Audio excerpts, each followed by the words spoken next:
एक बार की बात है, किसी जंगल में एक कौवा रहता था। वो बहुत ही खुश था क्योंकि उसकी ज़्यादा इच्छाएं नहीं थी। वह अपनी ज़िंदगी से संतुष्ट था। लेकिन एक बार उसने जंगल में किसी हंस को देख लिया और उसे देखते ही सोचने लगा कि ये प्राणी कितना सुंदर है।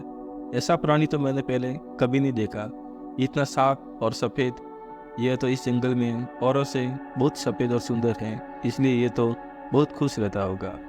कौवा हंस के पास गया और पूछा, तुम इतने सुंदर हो, इसलिए तुम बहुत खुश होंगे। इस पर हंस ने जवाब दिया, हाँ, मैं पहले बहुत खुश रहता था। जब तक मैंने तोते को नहीं देखा था। उसे देखने के बाद से लगता है कि तोता धरती का सबसे सुंदर प्राणी है। हम दोनों के शरीर का तो एक ही रंग है, लेकिन तोते के शरीर पर दो दो रंग है। उसके गले में लाल रंग का घेरा और वो सुर्ख हरे रंग का था। सच में वो बेहद खूबसूरत था। अब कौवे ने सोचा कि हंस तो तोते को सबसे सुंदर बता रहा है, तो फिर उसे देखना होगा। कौवा तोते के पास गया और पूछा, भाई तुम तो दो दो रंग पाकर बड़े खुश होंगे। इस पर तोते ने कहा, हाँ, मैं तब तक खुश था जब तक मैंने मोर को नहीं देखा था। मेरे पास तो दो ही रंग हैं, लेकिन मोर के शरीर पर तो कई तरह के रंग हैं। अब कौवे ने सोचा, सबसे ज़्यादा खुश है कौन, ये तो मैं पता करके ही रहूँगा, इसलिए अब मोर से मिलना ही पड़ेगा। कौवे ने मोर को जंगल में ढूंढा, लेकिन उसे पूरे जंगल में एक भी मोर नहीं मिला। और मोर को ढूंढते ढूंढते वह चिड़ियाघर में पहुंच गया, तो देखा मोर को देखने बहुत से लोग आए हुए हैं और उसके आसपास अच्छी खासी भीड़ है।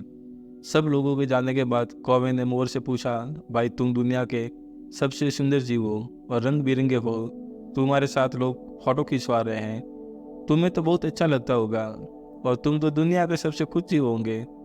इस पर मोर ने दुखी होते हुए कहा, भाई अगर सुंदर हूँ तो भी क्या फ़र्क पड़ता है, मुझे लोग इस चिड़ियाघर में कैद करके रखते हैं, लेकिन तुम्हें तो कोई चिड़ियाघर में कैद करके नहीं रखता और तुम जहाँ चाहो अपनी मर्जी से घूम फिर सकते हो।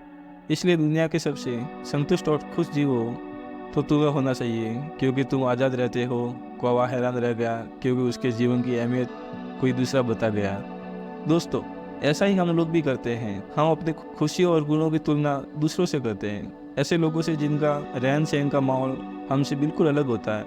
हमारी ज़िंदगी में बहुत सारी ऐसी चीज़ें होती हैं जो केवल हमारे पास है, लेकिन हम उसकी अहमियत समझकर खुश नहीं होते। लेकिन दूसरों की छोटी खुशी भी हमें बड़ी लगती हैं, जबकि हम अपनी बड़ी खुशियों को इग्नोर कर देते हैं। दोस्तों, हम जैसे भी हैं, भगवान ने हमें जैसा भी रूप दिया है उसी में हमें संतुष्ट रहना चाहिए और हमें ऐसा मानना चाहिए कि हमसे बेहतर कोई नहीं है।